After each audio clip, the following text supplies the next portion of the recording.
नमस्कार, प्रभात साक्षी news network और आप सभी का स्वागत है। हरियाणा विधानसभा चुनाव की तमाम सीटों पर क्या है प्रचार का माहौल, ये बताने के लिए हम पूरे प्रदेश भर का दौरा कर रहे हैं। इस वक्त हम जुलाना विधानसभा क्षेत्र में है। ये ऑड सीट है। यहाँ पर जितने भी प्रत्याशी हैं, जितनी भी पार्टियों के, सभी अपने आप में बड़े बड़े खिलाड़ी हैं। कौन जीतेगा ये तो खैर 8 तारीख को पता चलेगा, लेकिन जनता के मन में क्या है, स्थानीय जनता क्या सोचती है, ये जानने के लिए मेरे साथ कुछ स्थानीय लोग हैं। आइए बातचीत करते हैं। जी भैया, इस बार जुलाना विधानसभा क्षेत्र में क्या होने जा रहा है? कमल का फूल खिलेगा जी 100% और बहुमत से सरकार बनेगी। नायक सैनिक बढ़िया काम करेंगे और योगेश भी साथ में करेंगे, मिलजुल कर काम करेंगे। बढ़िया तरह से सच्चे ईमानदारी से काम होगा तो जुलाना हल्के का बढ़िया तरक्की करेगा जी, 4 दुगनी रात करेगा जी। अच्छा, अगर हम देखें, जुलाना की पूरे देश में चर्चा है एक तरह से कि विनेश के साथ गलत हुआ, उसको मौका देना चाहिए। कांग्रेस भी पूरी तरीके से उनके साथ जो कुछ भी हुआ वो सही था या गलत था, मैं उसमें नहीं जा रहा, लेकिन उनके साथ जो कुछ हुआ उसको लेकर एक सहानुभूति बटोरने का प्रयास कर रही है। आपको लगता है कि सफलता मिल पाएगी? सफलता तो मिल जाती। वो बाण बेटी मारी भी है, हमने भी पता है। वह रोहतक जिला से है। या हमने पहले बबता का खेड़ा का पता ही नहीं था, उसके आने से पता चला है कि किस परिवार से है, किस थे।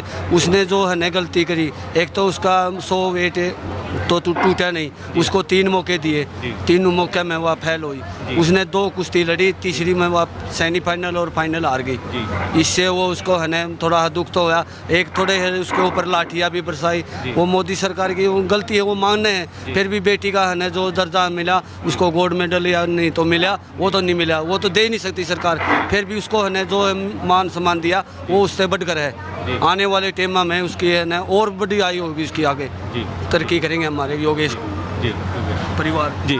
आप कैसे देखते हैं कि जुलाना में एक तरफ योगेश जी हैं, युवा चेहरा, कैप्टन रहे हैं, और दूसरी तरफ विनेश फोगाट जो कि अंतर्राष्ट्रीय स्तर पर पहलवान रही हैं। हालांकि सभी प्रत्याशी इस बार के बड़े हैवी वेट हैं, लेकिन आपको जो जुलाना का जो सियासी दंगल है उसमें कौन बढ़त लेते हुए दिख रहा है? राम राम भाई, पहले राम राम। योगेश है ना, जो योगेश पहलवान है, यूके नाम है, ब्रैगी जी कैप्टन, फूल खिलाओगा और ज़बरदस्त वोटों से जीतेगा।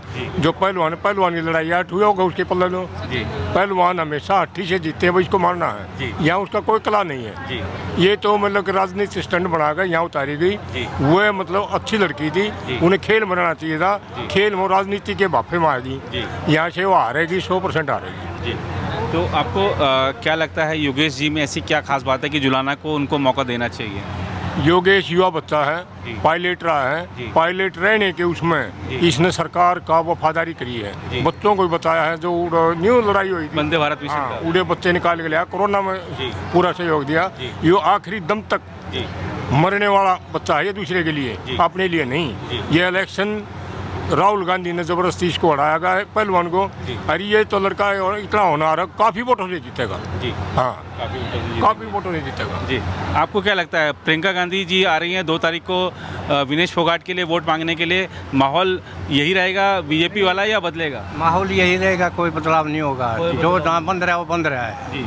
कैंडिडेट देखते हैं, चेहरा नहीं देखते, वहाँ से बाहर से वो आया, इससे कोई फर्क नहीं पड़ने वाला है। जी हाँ जी, कोई फर्क नहीं पड़ेगा। कैप्टन साहब जीतेंगे, कमल खिलेगा। कमल खिलेगा। हाँ, अच्छे काम किए मोदी जी ने। जी भारत की साख बनाई है दुनिया के अंदर। जी। पहले कौन पूछता था भारत को? जी। कोई भी नहीं पूछता था। आपको ही पता, हमें पता है, सब ने पता है। जी। हाँ, तो कमल खिलेगा, कमल खिलेगा जुलाना से। जी। अच्छा, हरियाणा का ये वो इलाका है जहाँ पर INLD और JJP का भी काफ़ी अच्छा प्रभाव माना जाता है। आपको लगता है कि ये दोनों पार्टियाँ इस बार मैदान में तो हैं, लेकिन मुकाबले में भी हैं क्या? नहीं, वो मुकाबले में नहीं है। ना INLD है, ना JJP है। जी। बस ये अपना जो योगेश है, ये अच्छे मतों से जीतेगा और इसका पूरा मतलब समर्थन है 36 बिरादरी का, सब इसकी तरफ है। जी। ये बहुत ही अच्छा युवा नेता है, अच्छा चेहरा है और काम भी करेगा। अगले में स्टेमिना भी है इस चीज़ की, क्योंकि ये नौकरी इतनी अच्छी नौकरी छोड़ करके आया और इसने मतलब अच्छे काम भी किए। जैसे इस भाई ने बताया कि वो जो कोरोना टाइम में भी इसने एक आदमी तो एक आदमी दूसरे आदमी से डर के भागता था और ये बंदा उनको लेकर के आया है। फिर इसने जो चेन्नई में बाढ़ वगैरह थी उसमें भी अच्छा काम किया है, तो ये जीतेगा पक्का। दिल्ली से अरविंद केजरीवाल जी भी आ रहे हैं, वोट मांग रहे हैं। उन्होंने अपना एक पहलवान उतार दिया है मैदान में, कविता दलाल। आपको लगता है कि वो कुछ कर पाएंगी? देखो जी, उसका तो मुझे लगता नहीं यहाँ कुछ है। आम आदमी पार्टी का तो कोई ऐसा सिस्टम है ही नहीं जी। मैं आपको सही बता रहा हूँ जी, लेकिन हरियाणवी भाषा में बोल रहे हैं। अरविंद केजरीवाल कह रहे हैं मैं हरियाणा का लाल हूँ, मेरे अंदर हरियाणा का खून है। तो साहब लाल कौन, सारे तो हरियाणा के लाल है, तो हरियाणा में पैदा हो रहे। वो तो दिल्ली में है। इलेक्शन में हरियाणा लाल बना, पहले कहाँ था? अब तो पहले कहाँ था? ये केजरीवाल पहले कहाँ था? ये अभी इलेक्शन में आकर हरियाणा लाल बन गया। ये 2 साल पहले कहाँ था जी? जब हरियाणा नहीं था। अब वोट नहीं है तो हरियाणा, इसकी खूनों में हरियाणा, वो हरियाणा खून दौड़ता है इसके रगों में। ये सब की चाबी मेरे को दे दो सरकार बनाने ये की। बकवास बात है। इसको चाबी का शक्ल भी नहीं दिखती, चाबी तो दूर की बात है। हाँ सब ये ना लोगों का उन साफ बोली चौधरी देवीलाल का परिवार इतना बढ़िया परिवार था जो अपने हंगे में अपने उसमें दुष्ट हो गए, इसलिए क्षेत्रीय पार्टी खत्म हो चुकी है। हाँ, और जो भूपेंद्र नहीं है, भूपेंद्र हुड्डा, ये लोगों में कांग्रेस की सरकार बनाऊंगा। कांग्रेस के टाइम में रोहतक से जो भी जिला चटे था वहीं से सड़क खत्म हो जा रही, आगे सड़क नहीं बना रहे और पर्ची खर्ची आ रहा था। उस टाइम तो मंत्री संतरियों की मतलब पर्ची चला रही थी, नौकरी लगा रहे। आज के युग में किसी के पूछ लो कांग्रेस के सरकार में कि वो नो कह कि किसी ने लुआ रहा था, उसमें एमएलए लुआ, उस मंत्री ने लुआ। और बीजेपी सरकार में कोई नहीं कह सकता पढ़ा लिखा बच्चा लगा, चाहे गरीब का चाहे अमीर का, 36 बिरादरी का जो पढ़ा लिखा बच्चा है वही नौकरी पाया है। हाँ, और कमल का फूल खिलेगा, आपका आशीर्वाद रहेगा। एक चीज़ और देखने को मिल रही है कि बोला जा रहा है कि जो जुलाना में जाट मतदाता है वो बटा हुआ है और इसका फ़ायदा शायद कांग्रेस को मिल जाएगा। आपको क्या लगता है? बहुत सारे चुनाव आपने देखे होंगे यहाँ पर। ऐसा है जी, कोई समाज नहीं बटा हुआ। 36 बिरादरी योगेश जी के साथ से तन मन धन हर एक बलबूते से योगेश जी को बढ़िया साथ मिल रहा है। 36 बिरादरी का कोई किसी में बटा हुआ नहीं, कोई जातिवाद नहीं है, कोई किसी प्रकार की वो नहीं है। बहुत बढ़िया विजय मिलेगी। बहुत बढ़िया जी। और बीजेपी ने अभी हम देख रहे हैं कि जब प्रचार का अंतिम दौर आ गया है तो सारे बड़े नेता, आज राजनाथ सिंह जी भी चरखी दादरी में हैं, कालका में हैं और योगी आदित्यनाथ भिवानी में थे, पुष्कर सिंह धामी भी चुनाव प्रचार कर रहे हैं। तो सारे के सारे बीजेपी की टॉप लीडरशिप उतर गई है। आपको लगता है कि बीजेपी को लग रहा है कि अब मुकाबला में शायद हम आगे निकल सकते हैं, तो इसलिए शायद ज़्यादा ताकत झोंकी जा रही है? अच्छा अजय, पहले तो आपके चैनल को नमस्कार।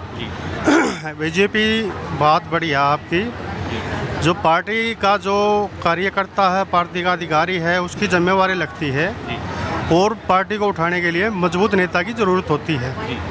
हरियाणा में अब की बार तीसरी बार फिर बीजेपी सरकार बनाने जा रही है और कमल का फूल खिलेगा।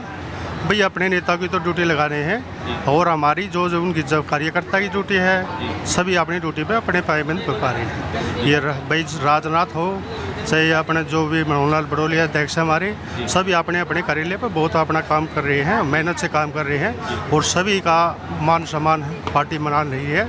और सभी कार्यकर्ता का और सभी का सरकार की एक ही खूबी है जो कि पर्ची और खर्ची की जो चल रही है ना, बहुत बढ़िया रोजगार दे रही है बच्चों को और बहुत काम चल रही है। और हमारे कैप्टन पायलट तो जो 101% जीत में जा रहे हैं और ये जो कमल का फूल खिला रहे हैं और बीजेपी सरकार बना रही है तीसरी बार।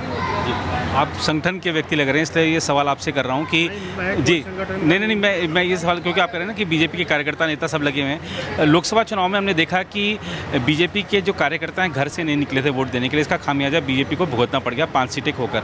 इस बार क्या स्थिति लग रही है? कार्यकर्ता नाराज थे, जो असंतुष्ट थे, उनको मना लिया गया, सब लोग पहुँचेंगे मतदान के लिए? आपकी बार संगठन मजबूत है और लोकसभा का और विधानसभा का बहुत फर्क होता है। उस लोकसभा में 9 सीट हो जाती है, इसमें 1 सीट पर है और सभी अपना मन बना चुके हैं। कार्यकर्ता भी अपना एकजुट होकर मतलब मजबूती से इलेक्शन लड़ रहे हैं। उसमें थोड़ा लोकसभा सीट पर भाई ज़्यादा हो जाता है, थोड़ा और जीत तो हमारी निश्चित थी। उसमें कोई थोड़ी कार्रवाई किया हुआ रह गया, जो हमारे पर बूथ नहीं संभाले, जो भी है ना बूथों की कमी रहेगी। अब की बार वो कोई कमी हम नहीं करेंगे, बूथों को संभालेंगे और अपनी जीत को बनाएंगे और नायब सैनिक दूसरी बार सीएम बनेगा और मोदी का हाथ मजबूत किया जाएगा। जी, आपको क्या लगता है? अच्छा, आपने तो पूरा बिल्ला ही लगा रखा है, फिर भी क्या बिल्ला ही लगा रखा है? वोट भी देने जा रहे हैं बीजेपी? वोट भी देंगे जी। हाँ जी, पार्टी से जुड़े हैं जी हम तो, सिर्फ पार्टी से जुड़े हैं जी, बस मैं नहीं। तो आप देख सकते हैं कि जुलाना विधानसभा क्षेत्र में जो एक हवा बनाई जा रही है कि एक तरफा माहौल विनेश फोगाट के समर्थन में है, ऐसा है नहीं, क्योंकि यहाँ पर बीजेपी को चाहने वाले, बीजेपी को समर्थन करने वाले भी लोग तमाम हैं। देखना होगा कि कैप्टन योगेश कुमार ने जो अलख जगाई है, हमने देखा कि कोरोना काल में किस तरीके से उन्होंने वंदे भारत मिशन में बढ़ चढ़ कर भाग लिया। तमाम जो भी राहत कार्य होते रहे हैं उसमें भी वो अपनी सक्रिय भूमिका अदा करते रहे हैं। जुलाना के लिए भी उन्होंने जो संकल्प लिया है, क्या उसको सिद्ध करने में यहाँ की जनता उनको समर्थन देती है, ये देखने वाली बात होगी। फिलहाल इस रिपोर्ट में इतना ही। कैमरामैन राम महाजन के साथ मैं नीरज कुमार दुबे, प्रभा साक्षी न्यूज़ नेटवर्क के लिए जुलाना विधानसभा क्षेत्र से। अगर आप भी लेना चाहते हैं देश दुनिया की तमाम जानकारी तो आज ही सब्सक्राइब करें हमारे चैनल को। साथ ही नीचे दिए बेल आइकन को जरूर दबाएं ताकि हर अपडेट आप तक पहुंच सके।